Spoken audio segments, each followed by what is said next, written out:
হবে সেই বাংলাদেশ নতুন ভাবে গড়ে উঠবে। সেই বাংলাদেশ পুরনো সংবিধান, পুরনো আইন, পুরনো বেতন কাঠামো দিয়ে চলবে না। আমরা পরিষ্কারভাবেই বলেছি, আমরা নতুন সংবিধান রচনা করতে চাই। আমরা উপনিবেশিক আইনগুলো বাতিল করতে চাই, উপনিবেশিক প্রথাগুলো আমরা বাতিল করতে চাই। এখানে হাস্যকর এটা যে একজন আপনার এই টিফিন ভাতা 200 টাকা, একটা ধরেন এখন টিফিন মানে কি আপনার একটু হালকা নাস্তা খাওয়া, তাহলে একটা স্যান্ডউইচ কিনতে গেলেও 40 টাকা লাগে। তাহলে এটা তো এক সপ্তাহও নাস্তার টাকা না। তাহলে এই যে সেই মানদাতার আমলে রেখে গিয়েছেন আর এটা পরিবর্তন করে নাই। আর আমাদের আরেকটা দুর্ভাগ্য হচ্ছে, আমাদের যে কোনো অফিসে, আদালতে, প্রতিষ্ঠানে যারা উচ্চ পর্যায়ে থাকে তারা শুধু নিজের সুযোগ সুবিধাটাই দেখে। তার রুমে একটা গদিওয়ালা চেয়ার লাগবে, একটা এসি থাকবে, বাথরুমের মধ্যে 3টা টাওয়াল থাকবে, বিভিন্ন ধরনের সুগন্ধি থাকবে। আর যারা কাজ করে তারা যে ভাত খাইতে পারতেছে না ঠিকঠাক মতো, একটা ভালো পোশাক পরে আসতে পারতেছে না সচিবালয় কিংবা তার প্রতিষ্ঠানে, সেই দিকে আসলে তাদের নজর নাই। বিভিন্ন সংগঠনের অ্যাসোসিয়েশন আছে, ধরেন পুলিশ সার্ভিস অ্যাসোসিয়েশন আছে। আপনারা দেখেছেন গত কয়েক বছরে তাদের বক্তব্য বিবৃতি রাজনৈতিক নেতাদের মতো ছিল। এইটা কেন করেছে? স্বরাষ্ট্রমন্ত্রীকে বোঝানোর জন্য যে আমরা সরকারের পাশে আছি, বিরোধী দল সাইজ করার জন্য আমরা আছি। কাজেই সরকার যখন ভাবে যে পুলিশ সুপার, এসপি, ডিসি এই উচ্চ পদস্থ কর্মকর্তারা থাকলে এসআই কনস্টেবল দিয়ে আমার কি দরকার, ঠিক একইভাবে সরকার মনে করে মন্ত্রণালয়ের সচিবরা থাকলে আর বাকিদের আমার কি দরকার। কিন্তু এই যে আপনারা বঞ্চিত হয়েছেন, এইভাবে প্রত্যেকটা শ্রেণীতে, প্রত্যেকটা অফিস আদালতে বঞ্চিত হয়েছে। আমি কি বলেছি আপনাদের এই প্রোগ্রামে আসার আগে, আমি আরো একাধিক প্রোগ্রামে, টেলিভিশনের টকশোতে বলেছি যে আমরা বর্তমানে বা অনেকদিন ধরে সব মহলের যে কনসার্নটা ছিল যে বাংলাদেশে সমাজের প্রতিটা সেক্টরে দুর্নীতি ছেয়ে গেছে, দুর্নীতি সমাজকে গ্রাস করেছে। কাজেই দুর্নীতি রোধ করা না গেলে, দুর্নীতি মুক্ত করা না গেলে সুশাসন কিংবা সুন্দর বাংলাদেশ বিনির্মাণ করা সম্ভব না। তাহলে একজন মানুষের 15,000 টাকা বেতন দেয়া কিভাবে আপনি বলবেন যে তারে সৎভাবে চাকরি করতে, কিভাবে বলবেন তাকে অনিয়ম করতে? আমি ব্যক্তিগত আমার নর্মাল সেন্স থেকে আমি বলেছি, ন্যূনতম বেতন সর্বনিম্ন স্কেল হওয়া উচিত 20,000 টাকা।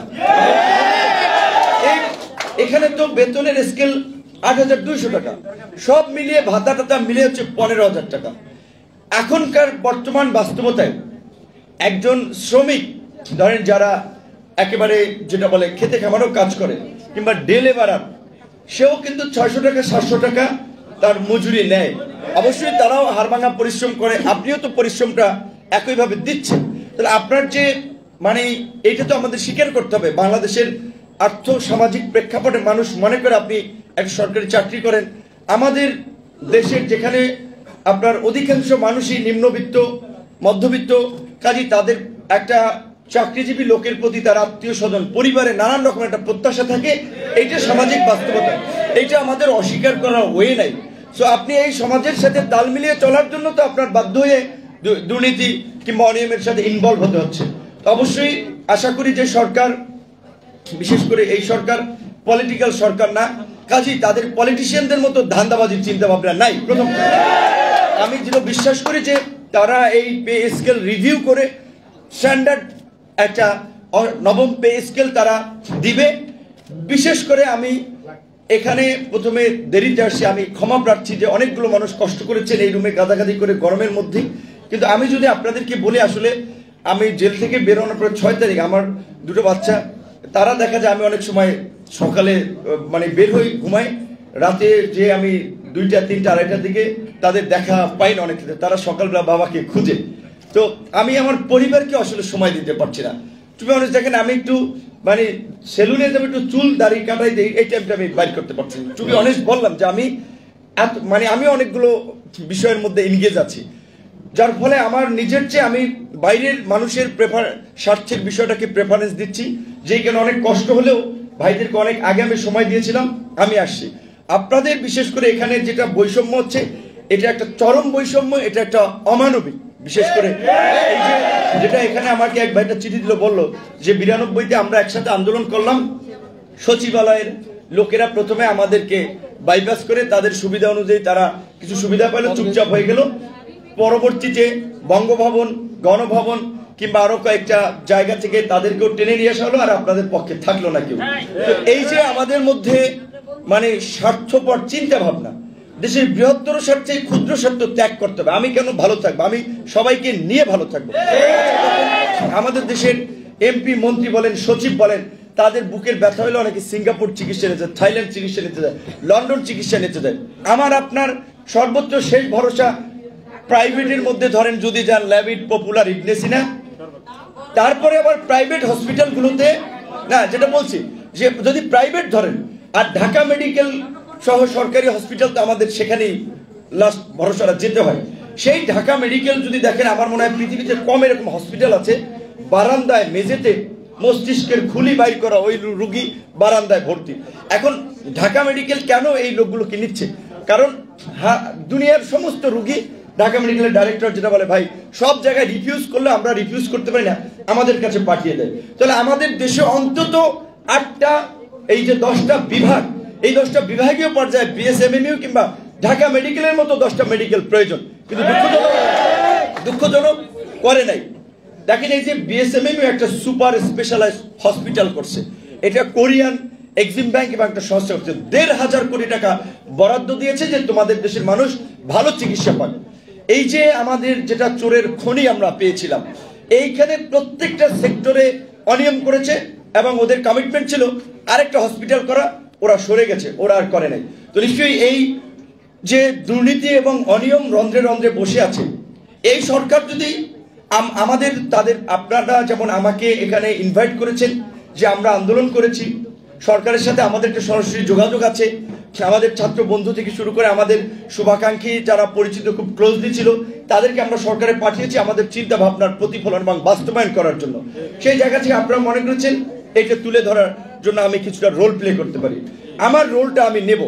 কিন্তু সরকারের যখন একটা মানুষ, আপনার বন্ধু কাছের লোক যখন একটা উচ্চ পর্যায়ে চলে যায়, তখন সেটা প্রতিষ্ঠানে কাজ করলে সেই প্রতিষ্ঠানের পলিসি অনুযায়ী নীতি তাকে গ্রহণ করতে হয়। আমি জনগণের পার্ট হিসেবে, আমি তো এমপি হইনি, মন্ত্রী হইনি, কাজে আমরা এখন রাজনীতি করছি জনগণের অধিকার আদায়ের জন্য, জনগণের পাশে থেকে কথা বলে, জনগণের পক্ষে কাজ করে, আগামীতে যখন ইলেকট্রাল সিস্টেম ঠিক হবে, একটা সঠিক নির্বাচন হবে, সেইখানে আমরা নির্বাচিত প্রতিনিধি হতে চাই। তার জন্য তাহলে অবশ্যই আপনাদের জন্য কাজ করতে হবে। আমরা সেই দায়বদ্ধতার জায়গা থেকে আমার সর্বোচ্চটুকু দিয়ে আমি কাজ করব। এবং আমার ধারণা ছিল যে আপনারা আজকে এখানে অনেকগুলো অধিদপ্তর এবং মিনিস্ট্রির লোকেরা এখানে একত্রিত হয়েছেন, আমরা নেতৃত্ব পর্যায়ের তাদের সাথে আমি বসে কিভাবে নেক্সট স্টেপে আপনাদের যাওয়া যায় সেই বিষয়ে আমি আপনাদের তাদের সাথে থাকবো এবং আপনাদের দাবি দেওয়া বাস্তবায়ন না হওয়া পর্যন্ত আপনাদের পাশে আছি।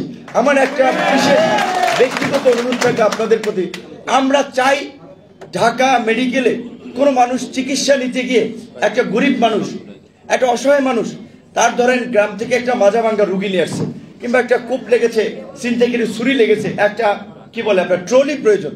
এখন দেখা যায় এখানে ধরেন কিছু লোকের মেন্টালিটি 50 টাকা না দিলে ট্রলিটা সাপ্লাই দেয় না। দেখেন অথচ এই মানুষটা আছে, তার প্রিয় স্বজন, ভাই, বন্ধু, স্বামী কিংবা ওয়াইফ একটা অসুস্থ রুগী নিয়ে আসছে, দ্রুত যদি তাকে ওই সেবাটা না দিয়ে সে যদি 50 টাকার জন্য করে, তাহলে এর চেয়ে অমানবিকতার কি হতে পারে? আমরা চাই দেশকে পরিবর্তন করার জন্য আগে সরকারি কর্মকর্তা কর্মচারীদের পরিবর্তন হতে হবে।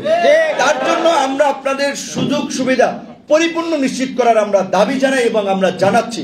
আপনাদের কেউ কমিটমেন্ট দিতে হবে যে সরকারি কোনো অফিস আদালতে 1 পয়সাও দুর্নীতি এবং ঘুষ চলবে না, এবং আপনারাও দুর্নীতি, ঘুষ, অনিয়মের বিরুদ্ধে শক্তভাবে লড়বেন।